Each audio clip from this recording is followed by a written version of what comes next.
We got Sheroone Moore, man. He just messed up a $30 million bag messing with the snow girls. Sheroone Moore. What you got to say for yourself, player? Sheroone Moore. You was crying at the hardball and y'all won. You's an emotionally unstable black man. Now you done got yourself caught up. Soccer dog. More criminal case. Welcome to 7 News Detroit at 6. I'm Carolyn Clifford. And I'm Mike Duffy. Thank you for joining us. Now, for the first time, we're getting a look at what happened inside the Ann Arbor apartment before his arrest on December 10th. 7 News Detroit obtained court testimony from December 12th, which detailed a woman's frantic phone call to her attorney saying, he's here, Sheroone is here. Investigators say Moore showed up unannounced, forced his way inside, grabbed butter knives from a drawer, and made alarming threats before leaving. 7 News Detroit anchor Wait a Simon minute, Sheroone wait a is minute, joining wait us a tonight. minute, So, man. Simon, you've been Hold going on, through hold these on, documents. bro. Hold on, bro. Hold on, bro.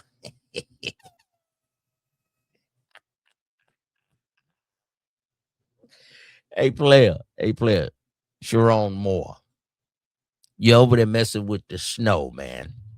You got to know how to, pick your snow right. You got to know what you're doing. You in the house, you picked up butter knives. Hey, man, this brother, he ain't from the hood, man. He ain't from the, he picked up some butter knife. Where you think he from, the UK or something? He gonna hurt something with a butter knife. He ain't even got a pocket knife. You from the South. You keep an old pocket knife on. You know what I'm saying? Oh, you know what I'm saying? You got to have that. Yeah, that click on that thing, man. Wait a minute. Yeah, that's that salve. You keep a little poker on you, man. A butter knife. Showed up unannounced, forced his way inside, grabbed butter knives from a drawer, and made alarming threats before leaving. 7 News Detroit anchor Simon Sheroone is joining us tonight. So, Simon, you've been going through these documents. What are you finding? Yeah, Mike, Carolyn, for the first time, we're getting more insight into the crisis that led to the criminal charges against former coach Sheroone Moore, and hearing firsthand from the officer doing the investigation who says the alleged victim told police she'd never been more terrified in her life. Inside this official court transcript known as a swear-to by Detective Jessica Welker from Pittsfield Township Police, we're able to see exactly what led to criminal charges against Sheroone Moore. The detective on the record stating that on Wednesday, December 10th, Moore was inside the home of a staffer he allegedly had an affair with, who worked for him as part of the Michigan football program. The victim claiming Moore had been stalking her for months and had a history of domestic violence. The attorney for the alleged victim relaying to the detective that Moore, quote, armed himself with a knife and confronted her after he was recently fired. A knife. Well, I guess a butter knife could do some damage, man. I guess a kitchen steak knife could do some damage. But come on, this is an Oreo cookie coach. What black man picks up a butter knife?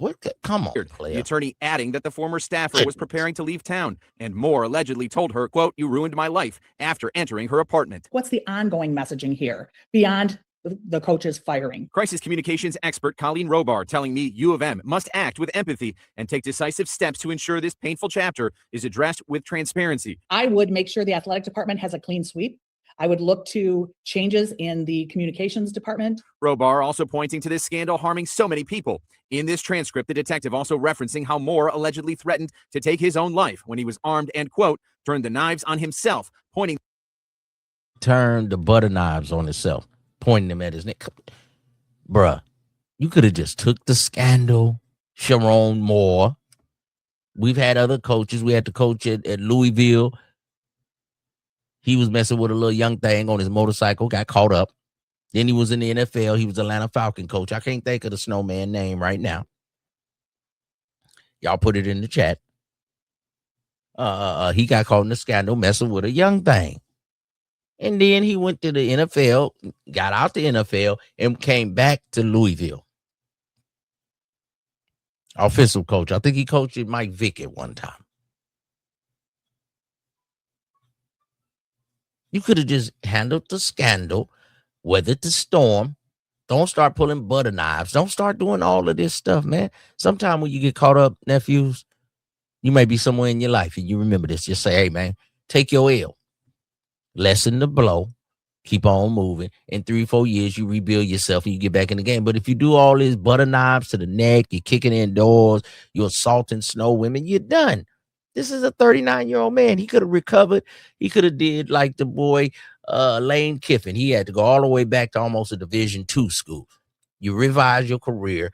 You know, if you're in a head coach, you could be a defensive back coach. Then you could be defensive coordinator. Then you moved on up to head coach. Then you take some offshoot job. Win there. You might even have to go to a Division II community college, whatever. You build yourself back up. But now you done did all this. You done lost your whole campaign. You're washed. Unstable black man. And see, we're not going to claim you. See, you ain't FBA. They say he's some kind of Trinidadian or something. We need the Trinidadian people to accept his brother because he messing with the snow chicks and he don't know what he's doing. Unstable black man. He crying at the wind and all on the cameras. Come on, bruh. Come on. Them at his neck, saying he was going to kill himself and she was going to watch. Also mentioned in this swear to, Moore allegedly saying to his alleged mistress, quote, "I hate you. My blood is on your hand." In a recent message posted to YouTube, the U of M interim president, Domenico Grasso, speaking to campus, fans, and the community as a whole, and doubling down on conducting an independent investigation. Our focus is strictly on uncovering the facts. It is my job, my duty, to ensure the integrity of this investigation. As Moore remains free on $25,000 bond, his attorney has continued to decline comment. So hard to hear all of that. Simon, you talked about the path forward for the University of Michigan. Anything else you can share from that crisis manager in terms of how U of M turns the page? Yeah, she really did emphasize there's a lot to be done here to restore faith in the program. But number one is ensuring that this never happens again, putting in the safeguards and doing the steps necessary to achieve that. And I'm sure a lot of people are worried because she talked about a clean sweep. And that. Now, see, they ain't going to let another brother get up in the Michigan coaching ranks. We had the last brother. He was at Michigan State.